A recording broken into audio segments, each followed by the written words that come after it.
कदाई नून है मुझे किधर थकिन है बुद्ध पिरोन है तौरिशों माना सीने बुबु सिलाई रे चिदम पिरोन है तौरिशों माना चिदम पिरोन 좀 더 무시기 낭시오네 야래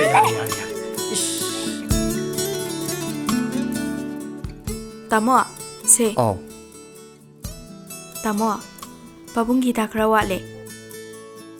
Horen tamo na thapa halakpada awat pedak to khara yaubira kira.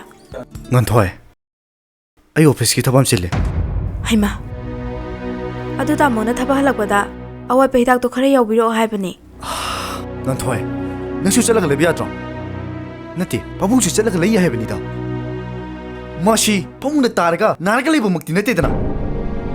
Haima, tamo. Yare. Mudugi da muktene. Ingun kok sala kana. Yumsigi thabak ko dibak.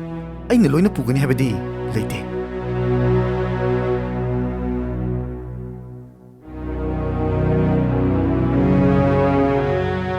पुपुनने मखुमचे हांदोपिरगे को हयेंसु पुपुना हावबम लेबिनिदा होय पुपु पागी बुंगो अमत ngaइखोने पागा वारी मत सासिने बेमा चलो चलो चलो होय पुपु हाय पागी बुंगो पावा हायगे नंगना तौरिबसि इपाके आपामदे को Kidorge na. से हाय नंग नुपाने नोंग फादोक नमानबसिंगने चकचान हाइजानबा हिदाक थकबा करिसु काइदेको अदुबने थेंगना थेंगना हिदाक थागा लाकपसि इपा पामदेको As. Yare babo. Ai si pikte bi bangang musam sulati. Apa photo khudi mukto. Ai shlo ne khantha bangam. Babung ne ahna moi bagi. Yumsi bu yang chambam topodo yang chinbiyo. हाय नंगोंदा यामनि यंगसिनबगी वा नतेने हाय आइगी सा इमौसे कदादे करी सोइगी गदगे यंगसिनबसिबु कयाम कारगेबा हा As. Babo. Thabak chalam ne kholan da sidne tradi. Mudugi wa habi matam letro. तौरिसिउ मसिबु Mathung marum khangdaba. हाय ngaइखोने हे इबुंगा मसिगी आंगांगसिदि उनथोकपनिदको मसि ngang दुरसि मसिगी आंगांगसिदि करीदि तौनि आइसा मसिदिबा मसि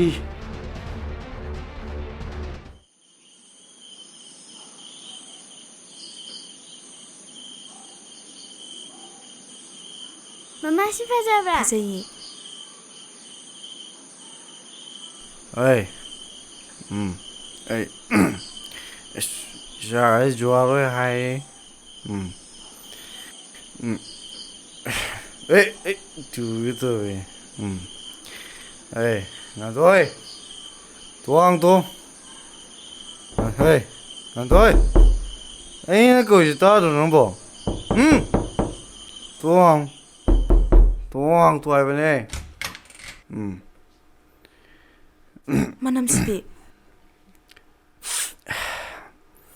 Hey. Se. Lao se. Yai.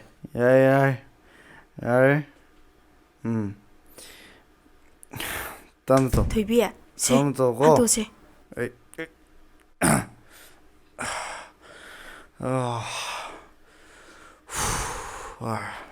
ꯇꯥꯃꯣ ꯀꯩꯅꯣ ꯇꯧꯔꯤꯁꯤꯕꯣ ꯅꯨꯡꯇꯤꯒꯤ ꯁꯨꯃꯥꯏ ꯁꯨꯝ ꯇꯧꯔꯒ ꯑꯩꯈꯣꯏꯒꯤꯗꯤ ꯀꯩꯝꯇ ꯈꯟꯗ꯭ꯔꯕꯣ 그리 그게 봐 낭나 할지 아이곤더라 ꯀꯔꯤ ꯑꯀꯥꯏꯕ ꯍꯥꯏꯈ꯭ꯔꯒꯦ ꯑꯩꯕꯣ ꯄꯥꯕꯨꯡꯁꯨ ꯂꯩ ꯈꯤꯇ ꯈꯟꯊꯕꯤꯌꯨ ꯍꯥꯏꯕꯅꯤ 아싸가도 강내네 오이 좋아했다 너희 너 뻥기잖아비 미쳤 나와나 부러이 바보 공빵 슬러 탐먹이 회나비다 오이 좋아했다 야로 ꯇꯥꯃꯣ ꯉꯝꯃꯤ ꯍꯥꯏꯗꯅꯁꯨ ꯄꯪꯉꯥꯡ ꯉꯥꯡꯕꯤꯒꯅꯣ ꯑꯩꯒꯤ ꯏꯄꯥꯝꯗ ꯂꯩꯔꯤꯕ ꯏꯕꯨꯡ ꯏꯄ꯭ꯋꯥꯁꯤꯡꯗꯣ 왜 ꯇꯥꯃꯣꯗꯧꯅ ꯐꯠꯇꯕ ꯋꯥꯈꯜꯅ ꯃꯥꯡ ꯊꯥꯗꯤꯌꯦ 그리 능 의기 진척되게 죽은 무사리 얘들아 능 이봉아!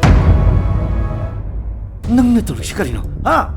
능내 떠오르 시까리노 하이브네 아이만 레이 하비시 능기 남이트도 까리만 떠오르더봐 오 빠붕 마셰 이때 이나오기 와리니 바보 빠붕 네이부 정노브 욕비래 미워헬레 할버기다 막다 에이부 바질러가 분칠러가 통계부들이 극자로 이봉아 마빠 아마 오이네 능기야 소배드네 하이봉 강무시 능기 아들봐 에이 혹시 이샤네 샤부 끊나노 하이바이 짭짜나 강제 버려봐주 이샤니 샤기 분치부거리노 하이바디 에이 짭짜나 강제 바봉 바기 와 능시 샤오리 마틱자리 능무 마틱자리 하려버수네 이빠기 밑다디 능시 삑도 삑리바 앙앙오이네 오이네 해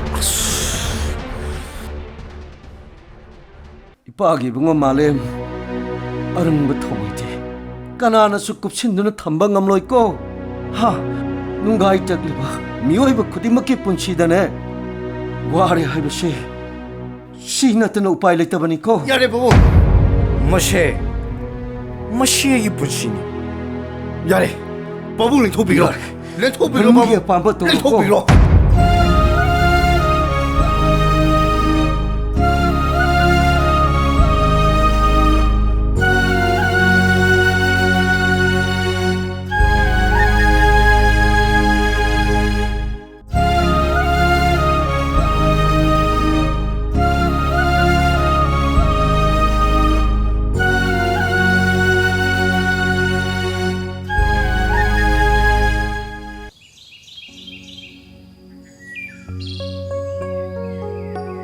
ꯇꯥꯃꯣ ꯆꯥ ꯊꯛꯁꯦ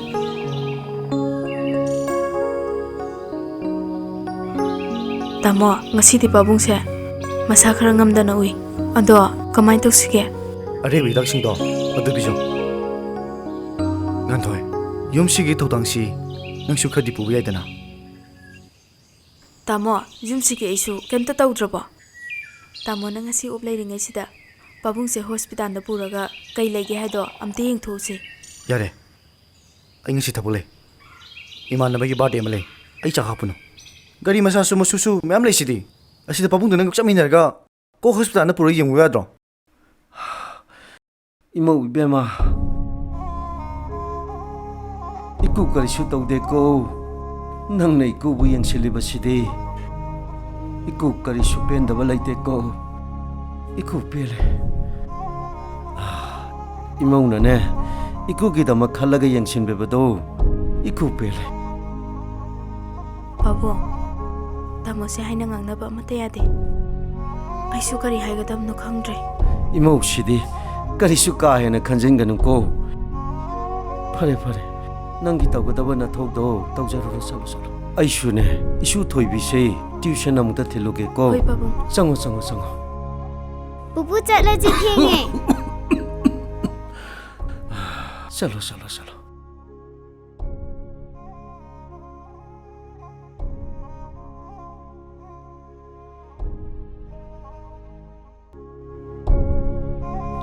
바기 부모 ngasi paana panglibo sa inase 마렘 마시다 레리바 마마 마빠 오이바 쿠딩 막나 방랑가드라 아이시부 샤기 마품다 아예 바이바도 오이라브라 아이는 마람 보이다가 샤기 분치라 와가도 오이라브디 아이는 나오가도 페바 시까리노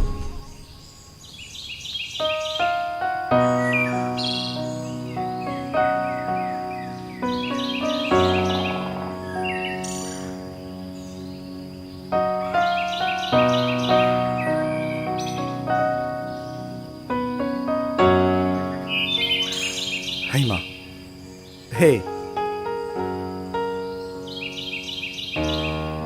아시다 무시엔다는 떠오이 떠오르시 헤이 자실로 그이 놈 하나 또 있시고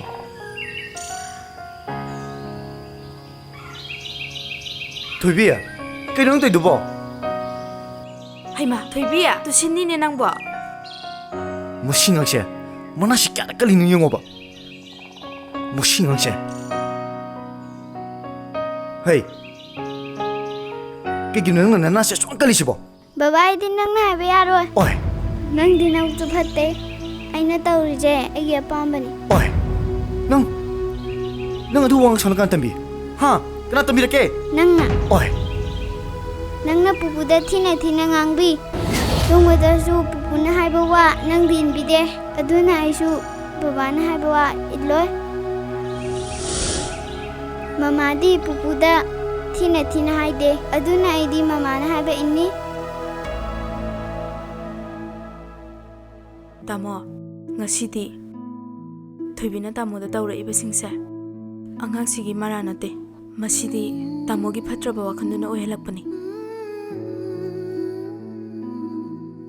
icha thoibina tamoda hairaibasingse tabada tamobu kari phawbige aduga pabungdi tamogi akanba waisingduna kayamu yamna somgani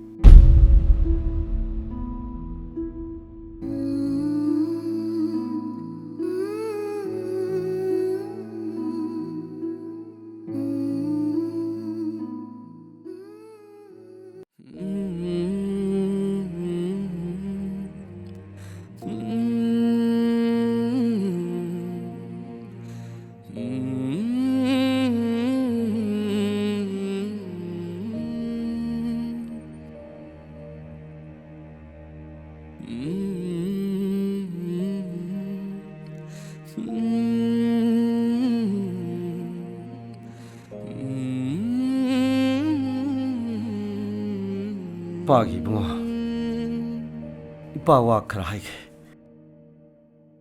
샤기 마품다 이빠 예라로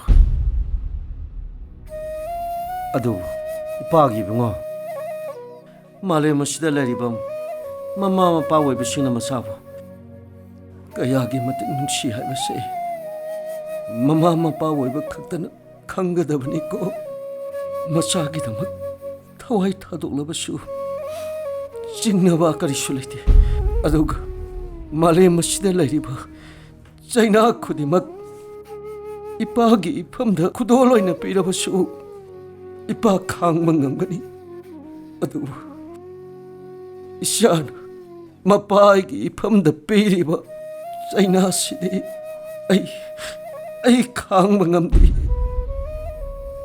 나시디 아이 용맛이 다독도는 잘라게 크네 올해서 홈다네 아이길래 마우리 바쁜 시야세 아이 보타르게 크네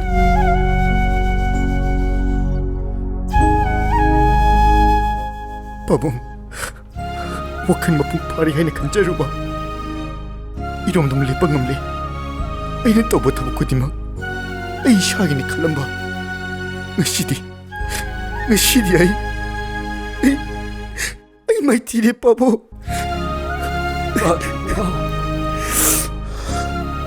malim sida mama mapa amana machabu iyagi mating nusi hai bese ai ngasidi khanle pabo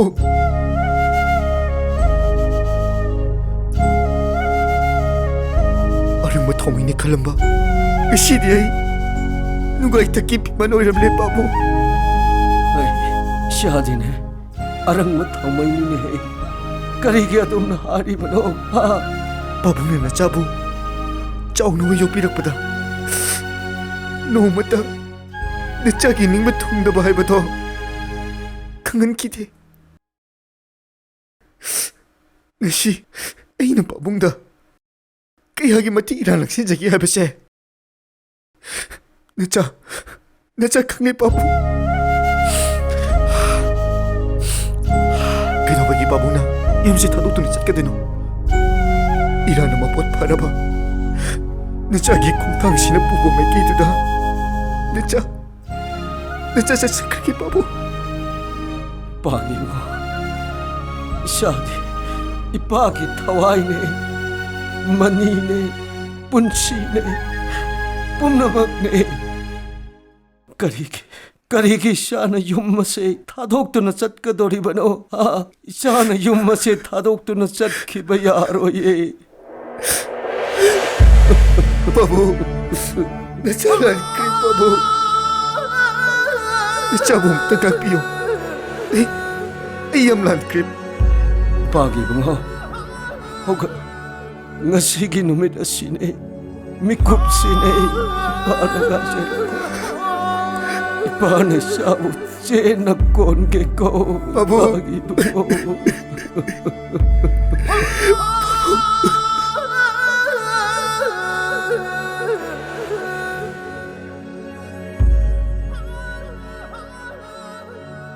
ꯄꯥꯕꯨꯡ ꯏꯃꯥ ꯉꯁꯤꯗꯤ ꯏꯃꯥ ꯄꯥꯕꯨꯡ ꯂꯩꯇ꯭ꯔꯕ ꯃꯇꯝꯁꯤꯗ ꯅꯆꯥꯒꯤ ꯊꯃꯣꯏꯗ ꯅꯤꯡꯉꯝꯗ꯭ꯔꯕ ꯆꯩꯅꯥ ꯑꯃꯅ ꯌꯣꯝꯗꯨꯅ ꯂꯩꯔꯤ ꯃꯤꯑꯣꯏꯕ ꯑꯩꯈꯣꯏꯁꯦ ꯂꯥꯞꯅ ꯂꯩꯔꯕ ꯃꯇꯝꯗꯇ ꯆꯩꯅꯥꯒꯤ ꯏꯊꯤꯜꯗꯤ ꯇꯞꯅ ꯍꯦꯟꯒꯠꯂꯛꯂꯤ ꯄꯥꯕꯨꯡ ꯏꯃꯥ